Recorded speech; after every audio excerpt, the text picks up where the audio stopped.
Welcome to You Can, Too Can, a podcast for busy authors by a busy author. That's me, Claire L. Fishback, author coach, project manager, published author, amazing wife, dog mom, and your host and guide to writing more in less time, project managing your writing life, being your own best cheerleader, and ultimately discovering your path to the writing career of your dreams. Get ready to spread your wings.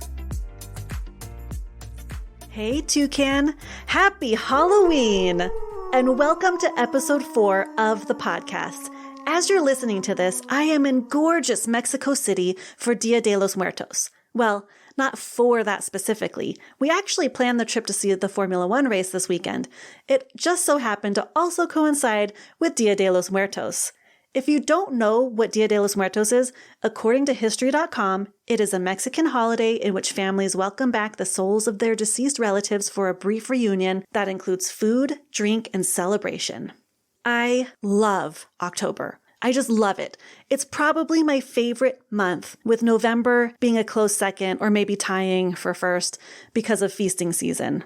That's, November, Thanksgiving, it's the start of the big feasting season here in the United States. October, though, is a creepy month. I get extra jumpy. I write horror, so my overactive imagination is primed and ready for some jump scares, even if they are self-imposed or from seeing a weird shadow or nothing at all.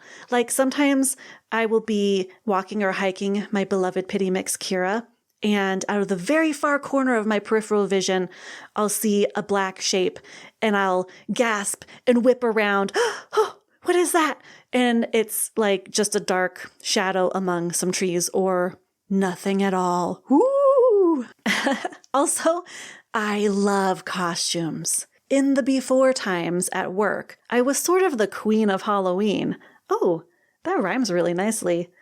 I won costume contests year over year, only once being beat out by my coworker Jill, who, in her maybe 50s, I think, dressed as a retired Hooters girl.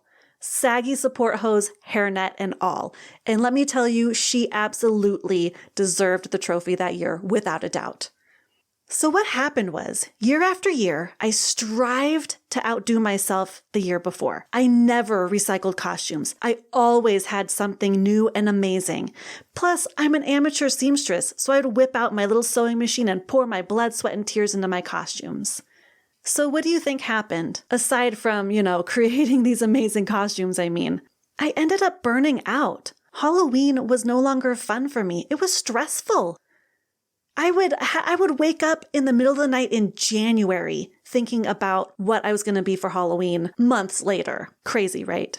So what does this have to do with this episode's topic? Well, Halloween and creating costumes became the equivalent of Old Musty, and you will learn what Old Musty is soon enough. Basically, when we are in the midst of our current work in progress, the magic of that story tends to ebb and flow with peaks and troughs. Sometimes when we're at a low point, the magicalness of our work in progress, it kind of stagnates, right? And we're more prone to being lured and distracted by it comes out of seemingly nowhere. It pulls your attention away from your current manuscript. It promises to be more exciting and more fun than anything you've ever written before. It's a shiny new idea! You, my friend, are a creative person. You likely have a bank of ideas just brimming with the energy of wanting to be written. Not to mention how many ideas just come flying at you on a daily basis. Dreams, news headlines, snippets of dialogue, random thoughts, the muse whispering sweet nothings into your ear, or, dark nasties if you write that kind of thing. The susurration of water running over you in the shower is enough to bring on a slew of ideas. Shiny new idea syndrome arises when a new idea steals your attention because, holy cow, this is a full-fledged story that just presented itself to me. Perhaps the story idea is so attractive, you just cannot wait to finish the manuscript you've been working on for the past 12 years. So you don't. And that manuscript, by the way, is Old Musty. So your little bird brain flits off with this new idea. Your current manuscript, old musty, withers and rots. It throws jealous looks at you and your new idea. You swear you'll come back to that old musty thing in the corner, and you probably will, but there is a chance that you won't. As a new writer, you are free, my friend, to explore all the ideas that come your way. But at some point, if you want to be serious, you must finish something. You must take your writing seriously if you want others to take you seriously when you tell them you're writing a book. If you are a quote-unquote seasoned writer, shiny new idea syndrome is especially troubling. By now, you likely have at least a handful of adoring fans who are impatiently awaiting your next book. Or you may have an editor at a publishing house tapping her foot and looking at her watch while you cavort around with this other idea. Friends, we are fickle. Our minds wander. We daydream. This is why we do what we do and why we are so good at it. When shiny new ideas present themselves, we want to follow them as they lead us away from our current work in progress, singing their siren song and making promises they cannot possibly keep. In the book Big Magic by Elizabeth Gilbert, I'll link to it in the show notes, she talks about this. She talks about these ideas. She believes, quote, ideas are a disembodied, energetic life form, end quote. And if we don't acknowledge them, they will go away to someone else. And she has a really, really compelling story in her book that supports this theory. So what I like to do when presented with shiny new ideas is spend a few minutes, no more than a 2can20 session. At this point, you should know what a 2can20 session is, but if you don't, please revisit episode 2. Spend a 2can20 session with the idea, acknowledge it, thank it for coming to you. Thank you, idea, for presenting yourself to me. I acknowledge you. I love you. I want to work with you, but I can't right now, okay?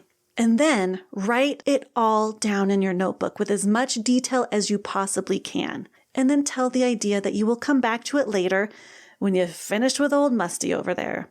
And old Musty, bless his little heart, will give you a toothless grin and maybe, just maybe, having written down this new idea and spending a little time with it, you'll feel refreshed to come back and finish that book. And that's the key here, my friend. I want you to finish your book. I know you want you to finish your book. Otherwise, you probably wouldn't be listening to me prattle on and on about this, right? And even if you've already finished a book before, and therefore this isn't your first rodeo, every book is different. I don't know about you, but I have learned something new from every novel-length manuscript I've ever written, and I have a lot. Remember the 1,000,000 words that I've written? There's a lot more where those came from between 2018 when I figured out I hit the 1,000,000 word mark and today. So in short, too late, I know. Don't be afraid of shiny new ideas. Recognize them for what they are. Acknowledge them. Spend some time with them. But do not give in completely to their wily ways. They are tricksy little hobbitses and will keep you from finishing Old Musty. Trust me, I have a whole folder on my hard drive called Unfinished, full of partially finished manuscripts I never came back to because of shiny new ideas. Of course, that was before I found 2can20. Next week, I have a very special part 1 of a special 2-part episode dealie for you, all about how to plan for distractions. So exciting, right? But before I let you go, I must acknowledge what today is other than Halloween, okay? Because it is also the eve of NaNoWriMo, or National Novel Writing Month. So if you're participating in National Novel Writing Month this year, let's be buddies. My handle on NaNoWriMo.org is littlemunkiegirl. I will put that in the show notes because it is not spelled the way that you would think it's spelled. And also, please don't judge me for that handle. I've had it since 2004. And one more thing, if you love Halloween as much as I do, I'd love to see your best or favorite costumes you've worn in the past or what you're wearing this year. Or if you go all out with your decorations, I'd love to see that too. Tag me on Instagram at Claire L. Fishback. And why not follow me while you're there? All right, friend. Happy Halloween. Set your timer and go write. Thank you so much for hanging out with me today. I really hope you learned a ton of stuff from this episode. If you like what you heard, please consider sharing this podcast with your friends, or better yet, leave a review so amazing listeners just like you will find me. Set your timer, go write.